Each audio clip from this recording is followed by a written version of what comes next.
Welcome to In Good Company, where relationships drive results, with your host, Lisa Kilray. In each episode, we explore how great leaders build trust, inspire teams, and turn meaningful connections into real success.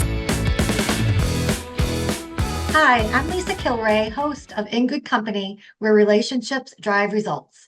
Today's episode is sponsored by WSI. We help manufacturers and B2B organizations build the strategic foundation they need for AI-driven growth. Our work spans digital strategy, SEO, content development, and multi-channel digital programs designed to drive measurable bottom-line results. A client of ours recently told us they were so happy they started working with us when they did. And the reason they said that is because they're getting leads from throughout the world for their multi-million-dollar pieces of equipment. And without the foundation and strategy we built, those leads would not be coming through their website. To learn more about WSI, visit www.wsi-manufacturing-marketing.com. Technology is transitioning nearly every industry, but behind every major shift in technology are leaders who help organizations navigate change, whether that's adopting new infrastructure, implementing artificial intelligence, or rethinking how businesses operate in a digital world. Those transitions rarely happen through technology alone. They happen through trusted relationships, leaders, advisors, and organizations they serve. Today, I'm fortunate to be joined by Chris Carter. Chris is the CEO of Approyo. Did I say that right? You did, Approyo. Okay, that's not a super easy word to say, so I'm going to get it to the point where it rolls off my tongue. You got it. Approyo is a company that helps organizations migrate, manage, and optimize SAP environments in the cloud. He's also a technology entrepreneur, four-time best-selling author, and a speaker focused on leadership, AI, and digital transformation. Through his work, Chris helps business leaders understand how emerging technologies are reshaping the way companies operate, innovate, and grow. Chris, welcome to the show. Thanks for having me, Lisa. Here today. Oh, so happy to be here. So I always like to start the conversation with the person behind the title and all the accomplishments. When you look back on your career so far, who are some of the people who had the biggest influence on the direction you took? Oh, that's a great question, and one that I haven't had in a long time. So I appreciate that. So one of the people is, of course, Mr. Billy Payne from Atlanta, Georgia. I was fortunate enough to be down in Georgia Tech, as a matter of fact. And Mr. Payne was there to be a mentor and help out in regards to the Atlanta Committee for the Olympic Games. He was, of course, the chairman of the Augusta National. And I was a caddy master, and I learned a lot from being around executives like Mr. Payne and the actions that he took to help others and to be able to guide others. And then I'm a tech guy, so I love people like Steve Wozniak of Apple Computers. I gravitated more towards Woz than I did with Steve Jobs. Steve was the sales and marketing and promotions, but as an old keyboard junkie myself and somebody that loves building things, I love building, and Steve Wozniak was that guy. As a matter of fact, I still have his card, and I can still leave voicemail messages to him, and every once in a while we do get together. So that's awesome. He's an inspiration. Yeah, that's great. That's a great example. So technology careers often evolve quickly. What originally drew you towards technology and entrepreneurship? Oh, that's an even better question, because I know what drove me to technology was a Commodore VIC-20 in 1984. Oh my gosh, I remember that. That was my first computer. Oh my God, that was mine. That was literally my first computer. When I got those little birds to fly across the screen with my coding, I was hooked. And so Commodore VIC-20, Commodore 64, the Apple 80, the Apple IIe, the Atari 80 and the Apple IIe, all these computers formed who I was as a technologist. And then when I went off to schools and started learning more and more about it, it was just wonderful for me. And as an entrepreneur, I got sick and tired of individuals telling me what to do and how to do it. They had no clue what to do and how to do. And it just finally, in the, 1990, like 8 or 9 or something like that. I just said, you know what? I've had enough. I'm going to go off and show these people how to rule the world. And I started to do it. And to this day, I still believe in being able to learn from the people I work with, help people I work with, and they help lead me into a higher education for myself. So I finally got sick of it, and that's why I became an entrepreneur.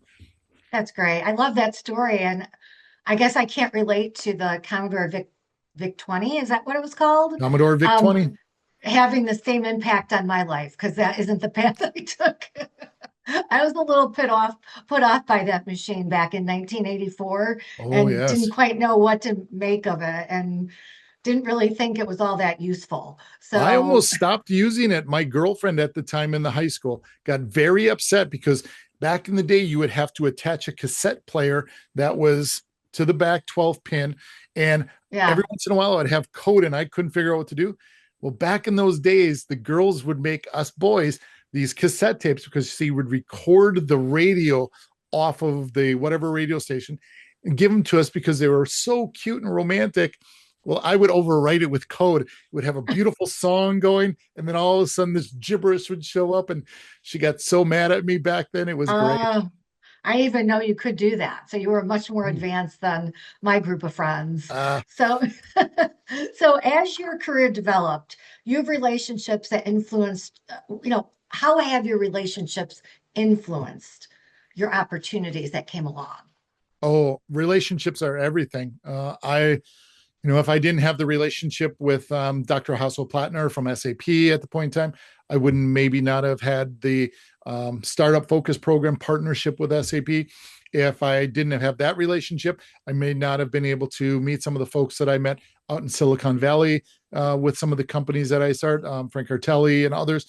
And then if I didn't have those relationships, I may not have built the AI company that I've created, which is Mugatu AI, along with Approyo.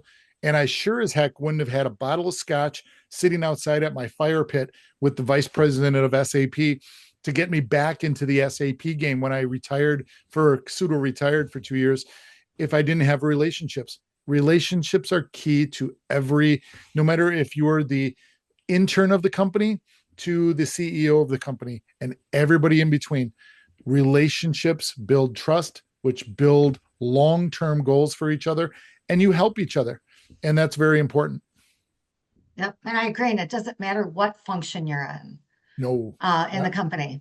I mean, it doesn't matter if it's accounting, marketing, sales, engineering, it's relationships matter. I I tell that to completely the agree young with that. people every day. Get out and go do something out in the community. Go out and go to this tech event or go to this marketing event, go to this sales event, go to this event that the Biz Times is having or the Wall Street Journal. I don't care what it is. Get out and put your face out there. Give them the business cards and talk about their pains and problems. They're going to ask you what you do, and you're going to be very upfront. And you're going to tell them, "I work for Chris Carter of Approyo or Mugatu AI," and you're going to be, and you're Right. going to be, and you're going to continue to grow. And thank God for Right. that. Yep. Excellent advice. And it's remote working makes that a little bit more challenging. But people do need to get out there. They need to leave the home Yes. office and they need to get around people. Yes. I agree.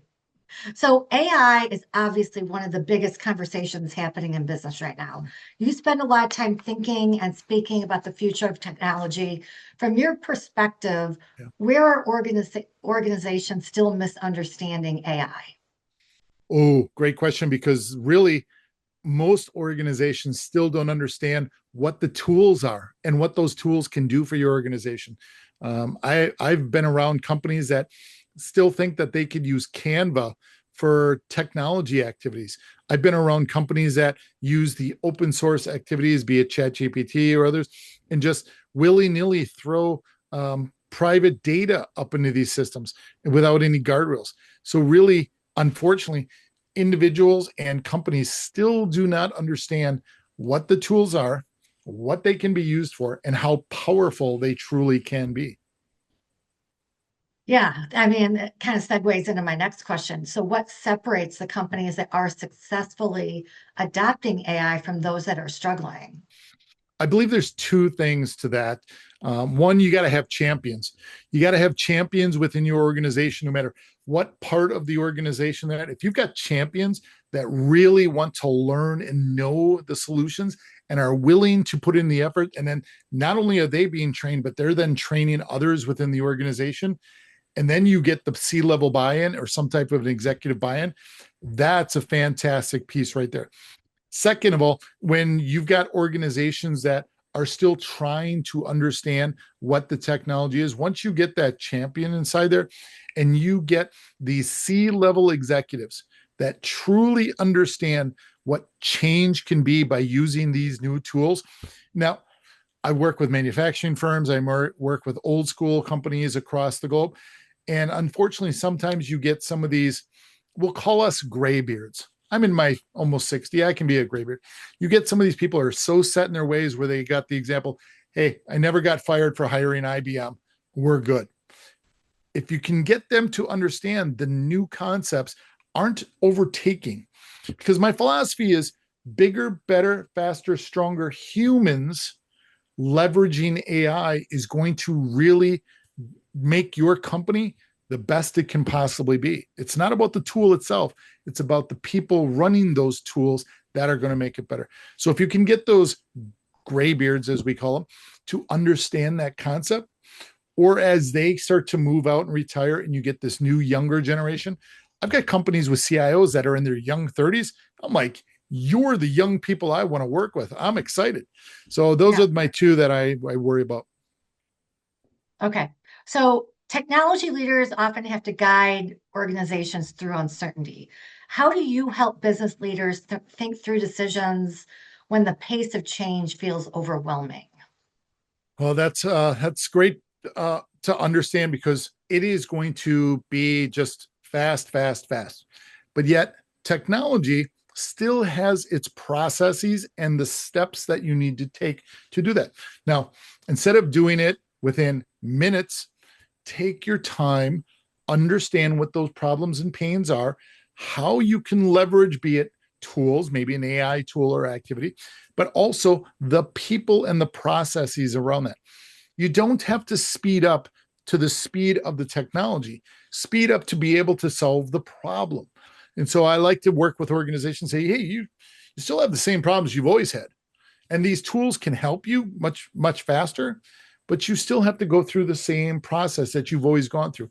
Maybe a day or two faster, a week or two faster, but still at the end of the day, there's a process, there's a rhyme and a reason to fixing problems that have always been in there. You're not going to skip steps in order to make success. I think that's a really great answer to the question. Well, thank you. And technology and AI, you're absolutely right, really are no different. And you can just, you can speed through it and you can throw spaghetti at the wall and it's not going to work. Just like everything else doesn't work if that's how you go about it. Exactly. So you got to have the plan and do the testing among many other things before you implement it if you want to set yourself up for success. Absolutely. So looking ahead, how do you see AI shaping the way companies operate over the next decade? Oh, there is going to be a mountain of movement within change management itself. You are going to see companies that are finally going to take on the responsibility of automation. You're going to see everything from manufacturing all the way to day in the life activities. I've been talking lately about a company that I started, Mugatu AI, where literally I'm the only person, along with the entire Google suite of AI-based tools. And the valuations that we're getting on that alone is incredible, simply because I'm using this as a bigger, better, faster, stronger human and taking everything that I'm putting in here and giving it to my AI-based tools. And it is working with me back and forth.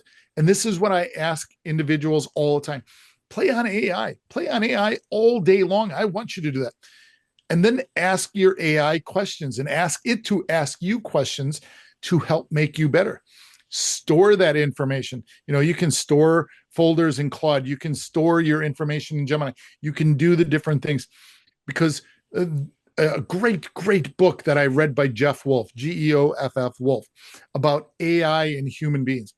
Once you start asking it to ask you questions back and forth and have true conversations, just like you and I are having a conversation, Lisa, have those conversations, the AI gets better and better and better of a conversationalist with you to be able to answer properly based upon what you're thinking, your processes, your concepts.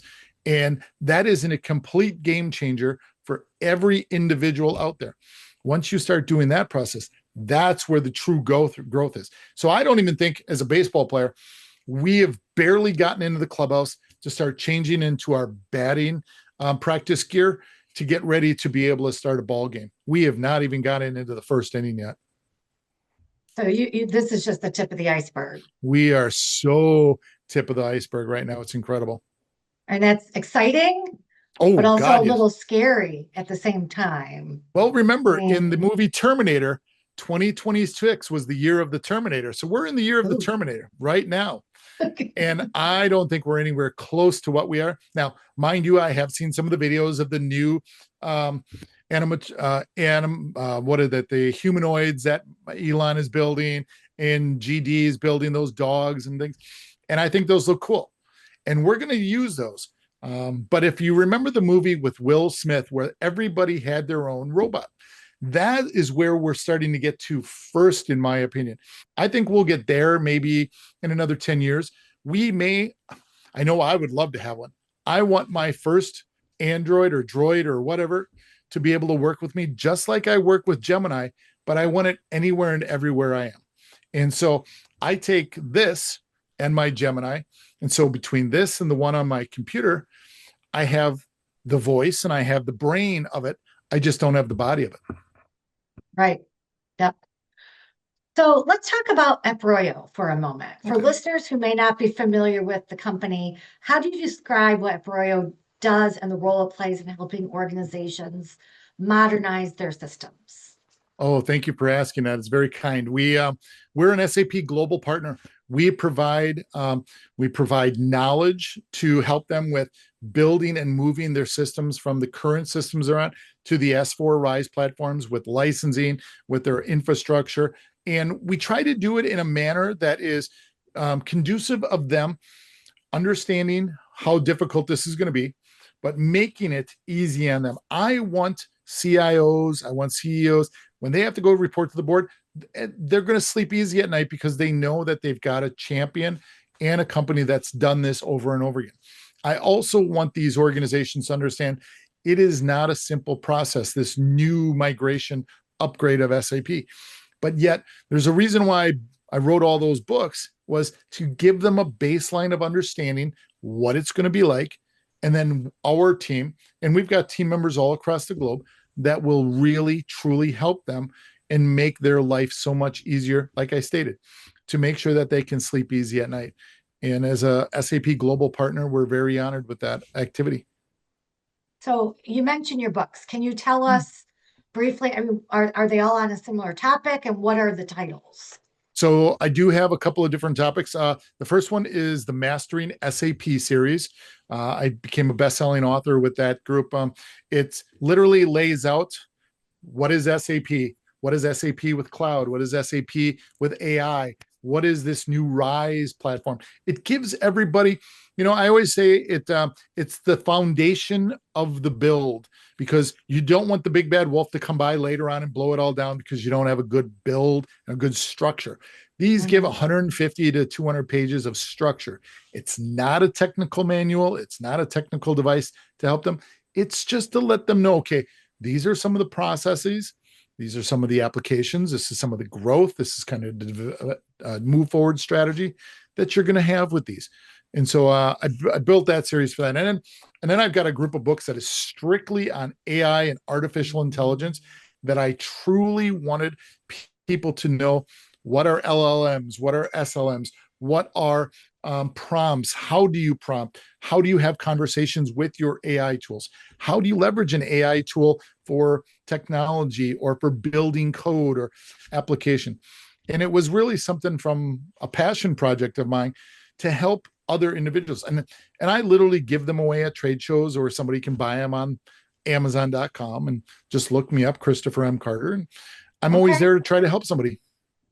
Awesome. Thank you for sharing that. It sounds like some awesome reading between the 4 books.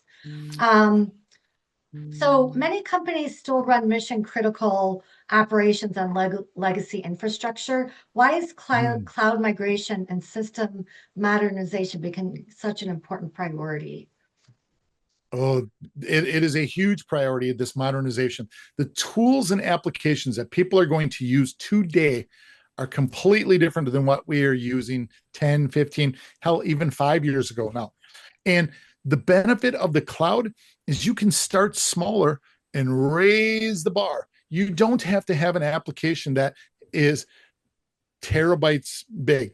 You can go with gigabytes big. And the great thing about that activity is it gives you the ability to stair step. We call it stair stepping. You start at a smaller level, you baseline it, you start to see what you can do. And then based upon what you're doing in your organization, the structure, the data, the networking, how people are leveraging it, you move up a level. If you're using more data and you're inputting more data, you go up a level in your databases. And that modernization is going to free you up. Take your technical team that did the infrastructure and now move them to the cloud infrastructure, because it is a different animal. VMware based or bare metal based is a different animal out there. Right. I joke with people, I've got this titanium and carbon fiber discs in my neck. I said, even I had to get upgraded. You might want to start upgrading your infrastructure. It does. I do get a lot of laughs from executives. I'm every sure once you do.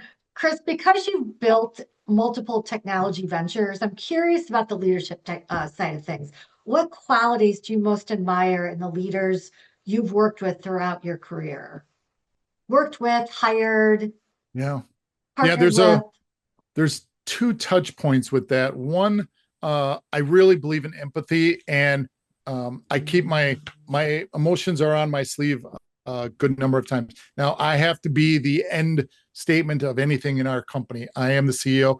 It falls on my desk. But I have a lot of empathy for not only my staff members, my interns, my executives, the people that we work with around our partnerships and activities. So empathy would be the first one. That if you are one of those people that just runs roughshod over everybody and thinks that you know all end all, you don't. There is nobody that I've ever met, including Elon Musk or Steve Wozniak, who knew everything about anything. That's why they have a yin to the yang.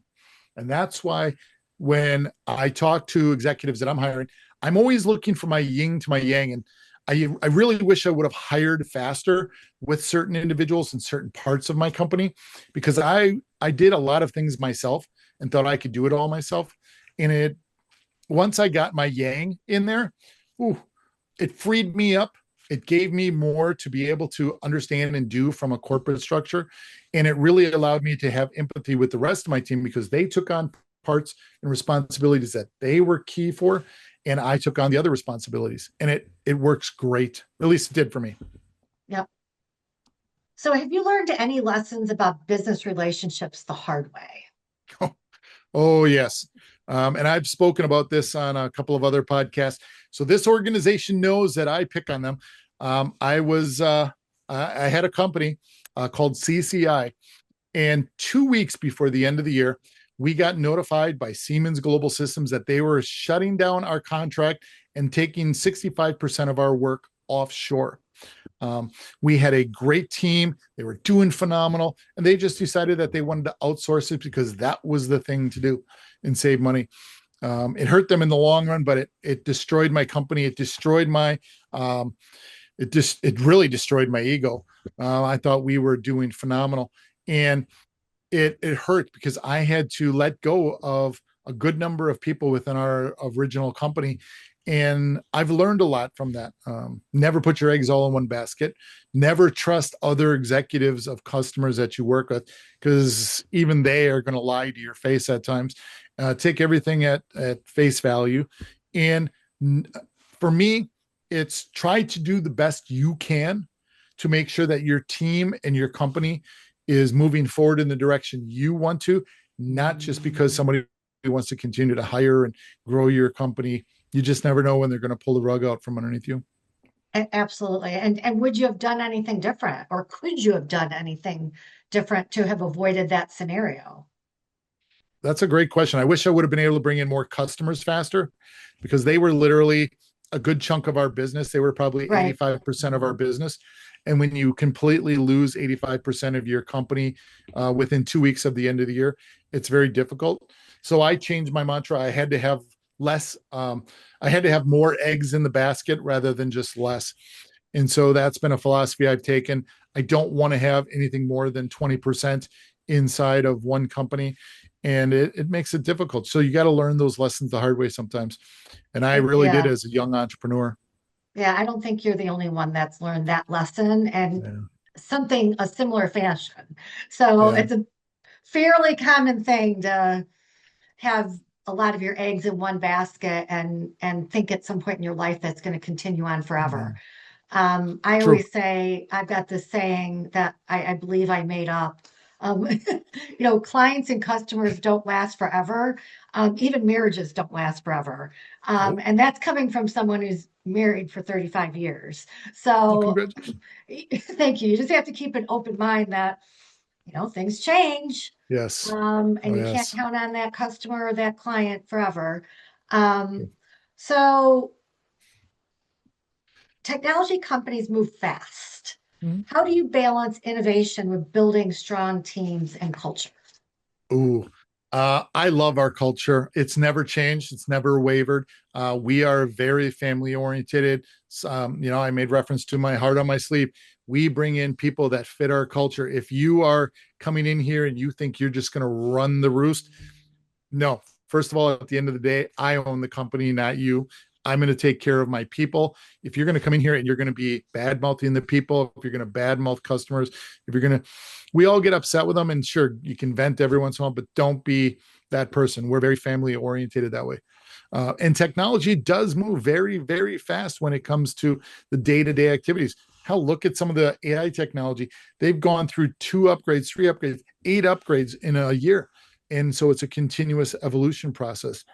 And so you need to have your people understand, and we have this as part of our HR team.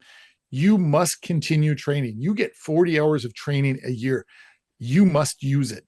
It is one of those things where you may be using these tools today, but all of a sudden you're going to have to use these tools tomorrow. We want you to continue. So everybody in the company gets a budget in regards to training, and we'll bring in trainers to train people. We'll do Zoom calls. We'll do Teams calls. We continuously want that to happen. You must continue to upgrade the brain, Yeah, your AI, every single day, every single week, every single month. yeah, I love that. So Chris, this has been a very enjoyable conversation. Thank you for Thanks, sharing Lisa. um, your experiences with leadership, technology, and the relationships that drive innovation. Before we wrap up, where is the best place for listeners to learn more about Approyo? Oh, thank you. So the best place, find me on LinkedIn. Let me know you heard the podcast, you watched the podcast, and let's get together for a coffee or a bourbon. I'm down in Chicago all the time, so I'm willing to do that. I can't wait to meet you down there again soon, Lisa. And Okay. anywhere in the world I go, I get people reaching out to me on LinkedIn beforehand. Hey, I hear you're going to be here. I will buy the coffee and the bourbon. So please reach out. And I love chit chatting with people. It's for me, it's fun. I love I'll take helping. a glass of wine. It's a little lighter than the bourbon. Oh, you and my wife, I tell you, 30 years, 27 years. So you It's guys can have probably something to cheaper talk too, about. depending on the glass of wine compared to the quality of the those can get pretty pricey. So okay, and then of course they can find your books on Amazon. Yes, my books are all on Amazon under my name, Christopher Carter, Chris Carter. Feel free to pick one up, or if you see me at a trade show and I'm there, ask me to sign one. Okay, and we'll be sure to include those links in the show notes. I always like to close each episode with one reflective answer. Now, you did talk about somebody at the beginning of the show. Who's had a lasting impact on how you approach leadership and relationships today? And I guess you've already talked about one or two people. What Mhm. is that most important lesson you learned from them? So I learned it from Mr. Payne himself. Empathy. He didn't have to create the Atlanta Committee for the Olympic Games. He didn't have to try to bring the Olympics to Atlanta, Georgia in 1996. He didn't have to do any of that. He was a successful businessman, was successful in the community. Y'all out there think that it's easy. No, it is very difficult to bring an Olympic to anywhere in the world. And he took it upon himself to lead that charge and lead it. And he knew that he was going to make some people upset. He was also going to make people very happy and grow our community. And he truly did that in Atlanta, and to the ecosystem there. So it was pretty inspirational. That's awesome. Thank you for sharing that. If there's one takeaway from today's conversation, it's this. Technology may transform businesses, but progress rarely happens through technology alone. It happens through the people who help organizations navigate change and through the relationships that make that progress possible. Chris, thank you for joining us today. And to our listeners, thank you for spending time with us. I look forward to being in good company with you again next time. Thanks, Lisa. Welcome. Thanks for listening to In Good Company, where relationships drive results, with Lisa Kilray. Be sure to follow or subscribe so you never miss an episode. Until next time, stay connected and keep building relationships that drive results.